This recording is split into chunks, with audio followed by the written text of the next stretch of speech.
Assalamualaikum warahmatullahi wabarakatuh. Alhamdulillahil qaili fi kitabihil karim. A'udzu billahi minasy syaithanir rajim. Faman ya'mal mithqala dzarratin khairan yarah wa man ya'mal mithqala dzarratin syarran yarah. Allahumma salli wa sallim ala sayyidina Muhammad wa ala alihi wa ashabihi dhawiz zuhdi wal karamat. Hamba Allah, muslimin muslimat, jamaah salat subuh yang mulia, baik dari jamaah tetap Masjid Agung UPTD Islamic Center, karena status masjid ini sudah berubah. Dulunya Masjid Agung, sekarang Masjid Agung UPTD, Unit Pelaksana Teknis Daerah di bawah Dinas Syariat Islam dan Pendidikan Dayah Kota Luk Semawe. Operasionalnya dimanage oleh UPTD. Di sini ada kantor UPTD. Mudah-mudahan yang sudah diangkat bertugas di jajaran UPTD ini malam ini hadir semua. Mudah-mudahan semua tenaga yang sudah diangkat oleh pemerintah bekerja di masjid ini, mudah-mudahan malam ini dan sampai malam-malam lainnya juga hadir semua. Nanti aja mudah-mudahan seluruh perangkat yang melakukan tugas operasional, baik dalam kaitannya dengan ibadah kemakmuran masjid maupun yang ditugaskan sebagai cleaning service maupun yang ditugaskan sebagai penata perawat taman maupun yang ditugaskan sebagai penjaga keamanan subuh ini hadir semua. Anak mupati kok. Dan yang kami muliakan seluruh jamaah yang tergabung di dalam sebuah kesetiaan, kebersamaan tanpa tendensi dan motif apapun, kecuali memang benar-benar kita mengharapkan wajhallahi. Makna wajhallah, ridha Allah, balasan dari Allah, pahala dari Allah, senangnya Allah, ridhanya Allah, yaitu di dalam jamaah syiar muhibbah subuh, berkembar menyatu dengan gerakan pemuda subuh. Ini adalah aset spiritual Kota Luk Semawe yang membanggakan jiwa kita pada saat ini. Mudah-mudahan apa yang kita lakukan berkali-kali, berulang-ulang, sampai sebutan ratusan-ratusan itu adalah sangat kecil kita di hadapan Allah. Tetapi Allah yang maha besar akan membalaskan yang besar walaupun amal itu kecil, jika itu adalah atas ridhanya. Semoga kita mendapatkan ridha Allah Subhanahu wa taala. Kepada Rasulullah Muhammad sallallahu alaihi wasallam yang telah mengajarkan kita bagaimana merawat ukhuwah, sebuah persaudaraan, kesatuan di dalam bingkai, di dalam ranah, di dalam lingkup kita sesama muslim. Atas tuntunan beliau kita menyampaikan salatu wa salama. Tanpa ada bimbingan beliau, kita akan membuat konsep-konsep tersendiri Bahkan sudah ada bimbingan beliau pun kita masih membuat konsep pribadi masing-masing. Kalau konsep Nabi, salat wajib itu salat maktubah atau disebut juga salawatul mafruḍah. Dia ada beberapa nama salat 5 waktu. Pertama disebut salatul maktubah, salat berwaktu, maksudnya salat 5 waktu. Yang kedua salawatul khams, salat yang 5, salat itu juga. Yang ketiga salawatul mafruḍat, salat yang difardukan, salat itu juga. Kalau itu konsep Nabi, kita lakukan secara berjamaah dan diupayakan. Lebih afdal lagi memiliki nilai yang maksimal pada salat subuh seperti ini. Dan inilah yang diupayakan oleh umat Islam beramai-ramai. Menyo yang lain ramai-ramai, adik hanaruh tanya pi ramai geroi. Tapakat urung mari kita galakkan olahraga. Ya adik hana tamat ming le tanya, ramai geroi. Kenapa yang menggemat ming? Pian ramai geroi. Tapi yang kehinaan ya ramai mat ming. Bak yang Allah yu ramai-ramai, hana sotem mat ming. Kagejau ming pi hana somat. Sementara di tempat yang tidak begitu penting, walau itu perlu, kita kadang-kadang ego trade. Ini introspeksi bagi kita semua. Kita adalah umat Islam dan kitalah yang memakmurkan masjid. Kitalah yang membuat Islam ini jaya. Agama eksis, agama tetap mulia di sisi Allah. Tapi kita sebagai umat itu mengalami fluktuasi, turun, bermusim-musiman. Syukur alhamdulillah, masjid kita yang besar ini karena sangat jarang dihadiri oleh jamaah yang ramai, setidaknya berkah daripada kegiatan SMS terlihat ramai.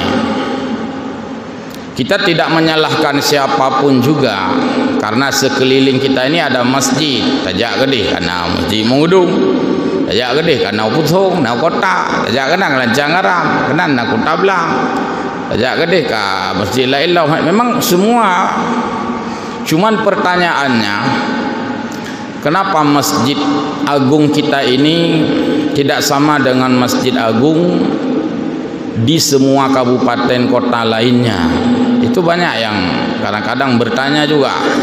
Nah, ayat tanya yang balung, hai Pak Kadis Syariat, apakah hana ramai? Saya tidak bisa menjawab juga. Hana jawaban balung.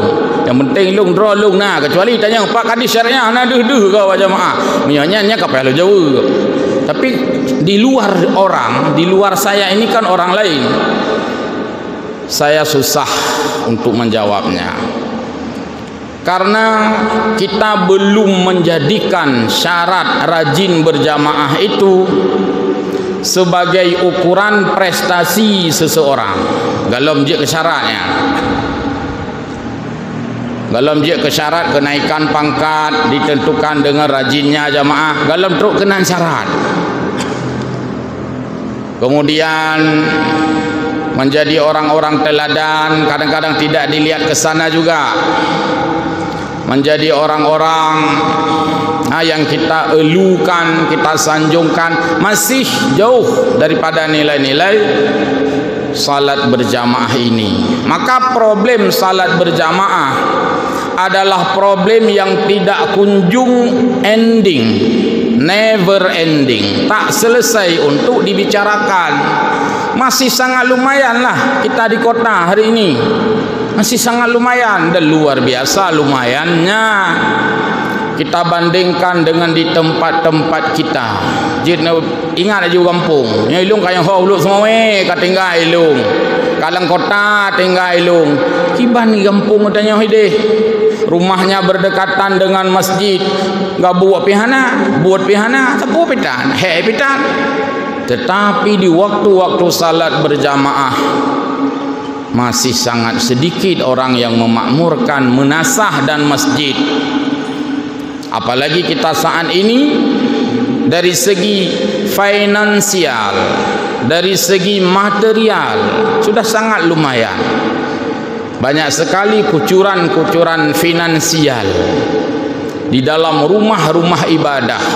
Semestinya tidak begitu lagi merepotkan dari segi itu, tapi kita fokus pada memakmurkan masjid. Hamba Allah muslimin jamaah yang mulia, kita sering mendengar di dalam bahasa agama kita itu ada istilah zalim. Zalim, orang kadang-kadang paradoks dengan sifat zalim. Zalim itu artinya aniaya, tapi zalim dalam bahasa agama berbeda posisinya dengan zalim dalam bahasa sehari-hari. Bahasa kita sehari-hari nyan miyokau khum zalim buat ilanya agop nan sagai pengertian zalim cukup zalim ji abeh dilanya urang nyan zalim dalam bahasa sehari-hari. Tapi zalim dalam bahasa agama itu dibagi dengan 3. Pertama, zalim seseorang itu kepada Allah Subhanahu wa taala, wa huwa la yumkin, padahal itu tak mungkin. Tapi ada istilah agama, manusia zalim kepada Allah. Apanya yang mau dizalimi? Bukankah Allah tidak mungkin kita zalimi? Bukankah Allah tidak mungkin kita buat rugi? Bukankah Allah tidak mungkin kita lawan? Kenapa ada istilah zalim kepada Allah? Sebenarnya bukan zalim kepada Allah yang paling tepat kalimat itu, tapi zalim terhadap perintah Allah. Maka makna zalim terhadap atau kepada Allah dalam bahasa terjemahan, seseorang yang tidak mengindahkan perintah Allah Subhanahu wa taala dan dia mengabaikan perintah-perintah Allah, minimal tidak menjadikan kapasitas yang prioritas. Hanabuh kenira lah, hanabuh kenira.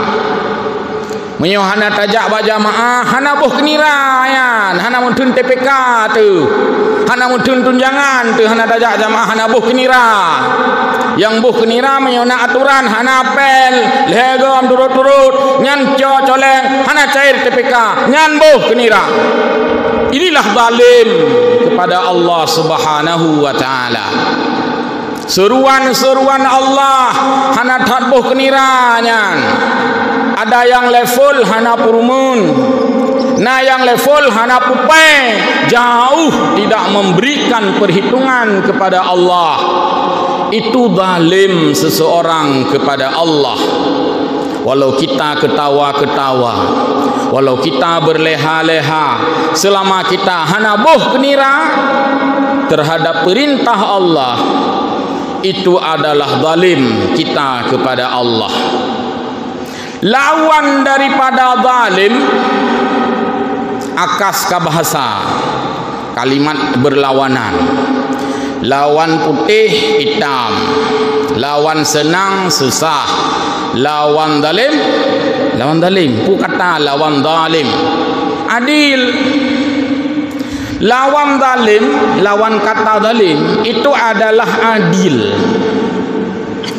Maka makna adil pun dalam persepsi agama berbeda dengan makna adil di dalam pengertian kita sehari-hari.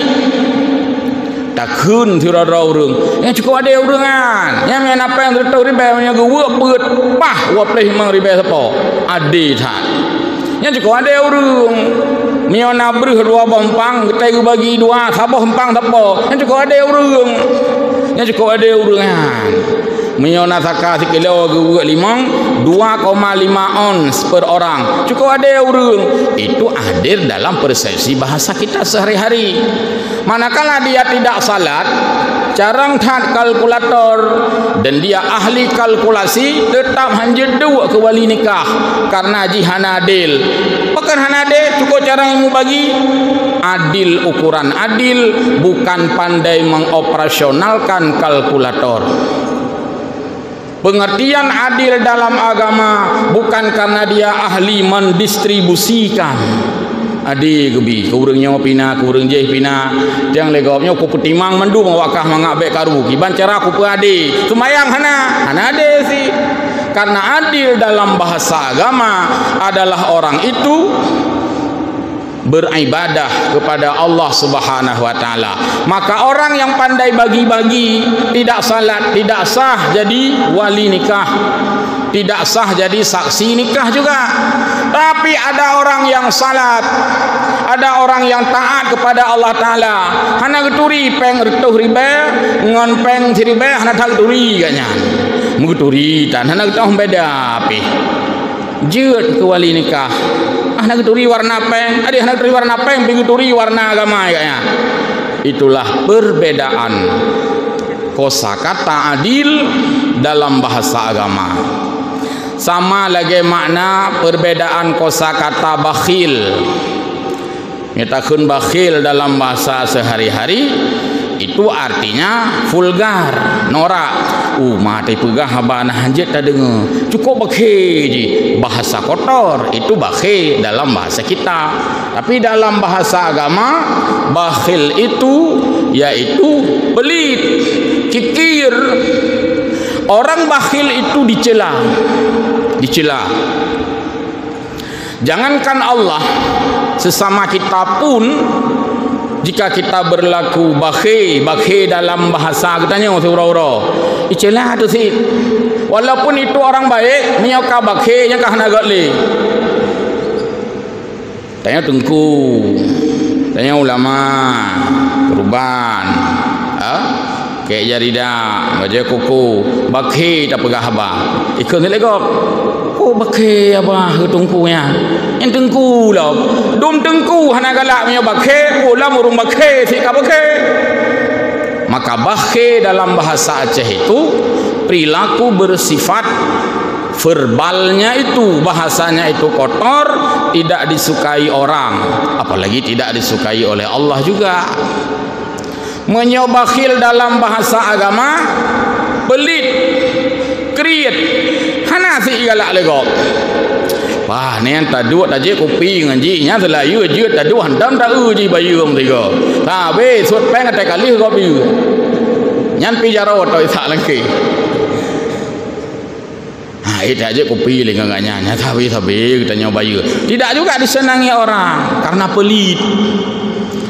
Bahkan pelit kita kadang-kadang sudah duluan dipersepsi orang. Nah dua orang awaikan juga nilai bak orang lain. Acik kecil kalake baganya. Ilung punya baganya hanya pu kayu. Hang uti. Mambak je, punya baganya uti. Nya kok potong. Bakhil itu pun terlacak dalam pergaulan. Terlacak. Tidak disukai orang. Sekarang bagaimana bakhil itu di sisi Allah? Makna bakhil itu adalah pelit, kriit. Yang kriit standar. Menyokayat standar kriit abudo. Yang ketinggi tak kriit. Super kriit abudo tamah culo. Kriit abudo culo. Yang ka super. Kaya tu tanya level je ketinggi tak. Pelit dengan manusia tidak menyenangi kita. Bagaimana dengan pelit kepada Allah? Pelit adalah tidak berkenan, tidak mau memberikan apa yang kita miliki. Yang makna kriat dalam bahasa agama. Kita punya waktu 24 jam siurau semalam gujuk oleh Allah. Hai hambalun sama rata. Mulai dari anak-anak sampai orang sudah pikun, saya kasihkan waktu per orang 24 jam. Lalu 24 jam hotel saja anda.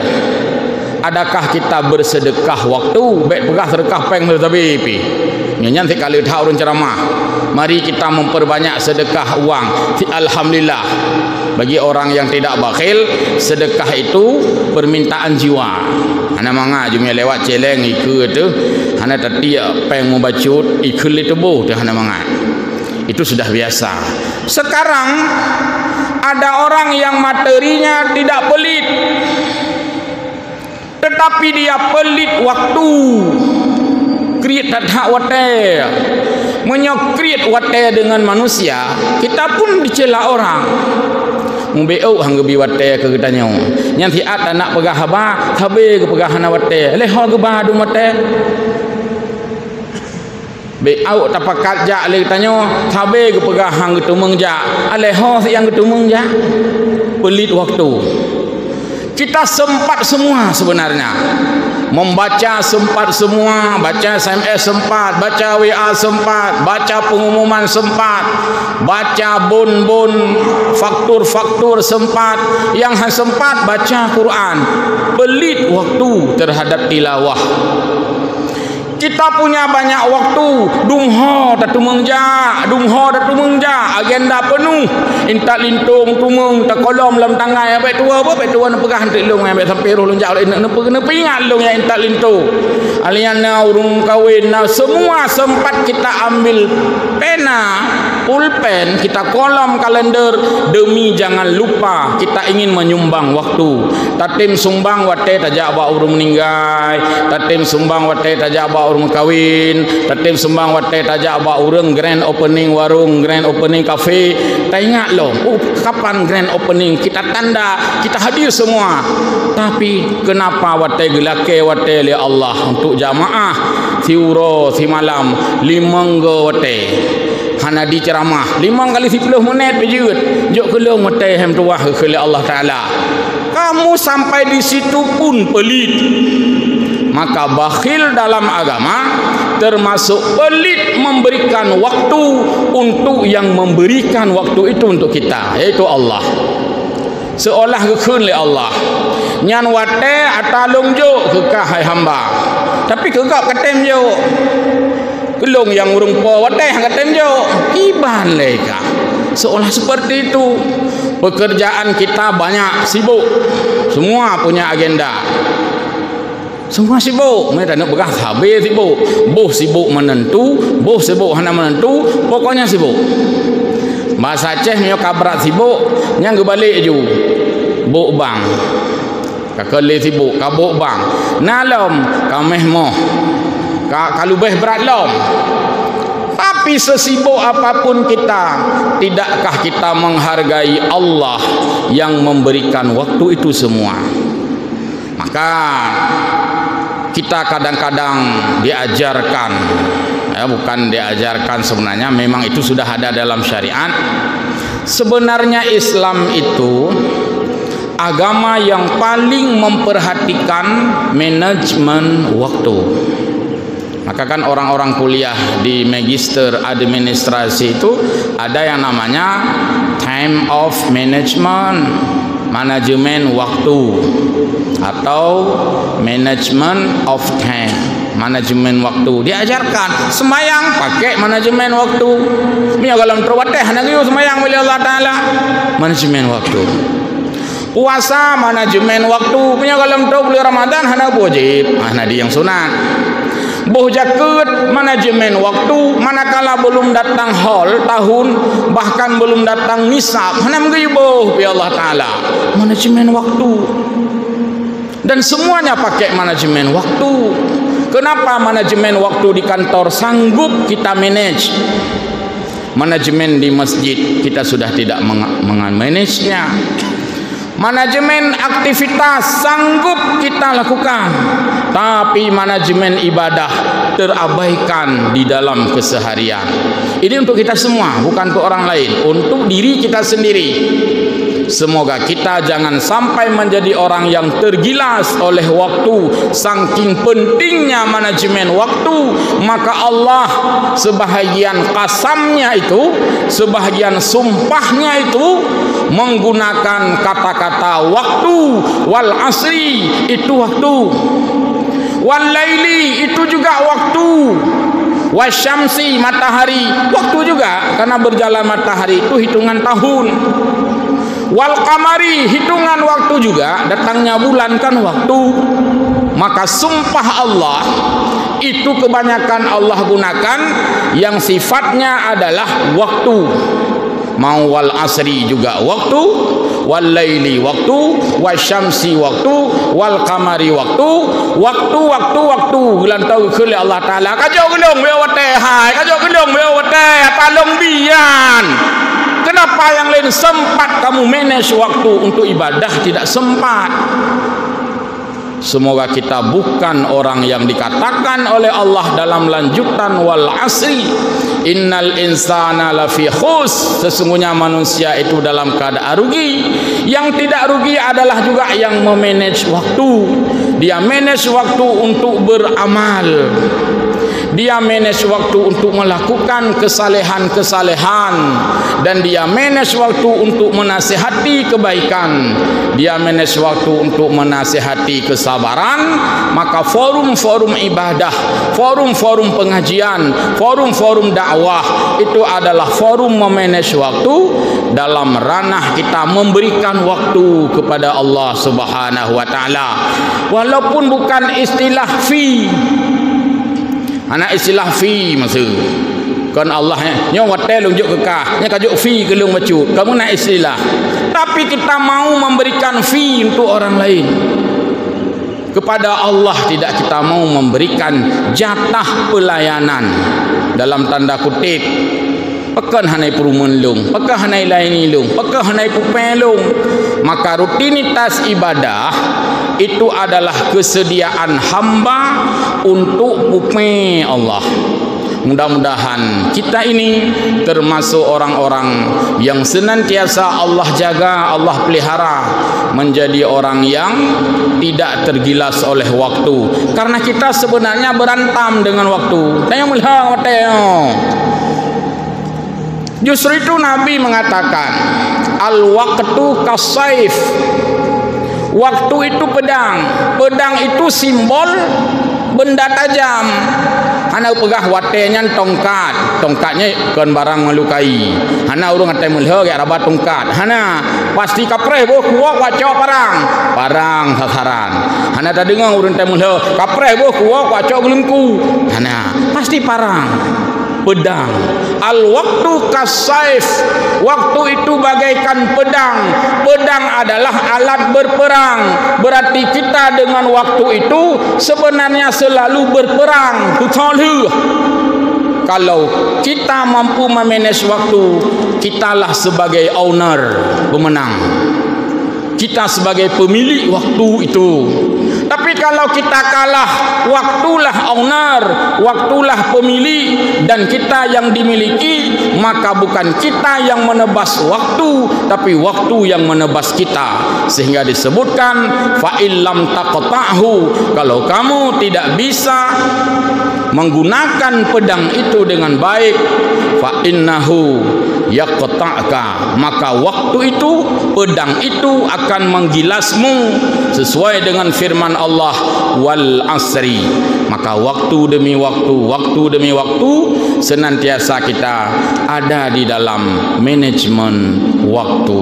Semoga tausiah singkat ini memberi pengaruh panas kepada saya sendiri dan memberi pengaruh dingin kepada jamaah. Nyolong suum drawalung ron be suum amban. Wallahu a'lamu bissawab wa ilahi ma'ab. Wassalamualaikum warahmatullahi wabarakatuh.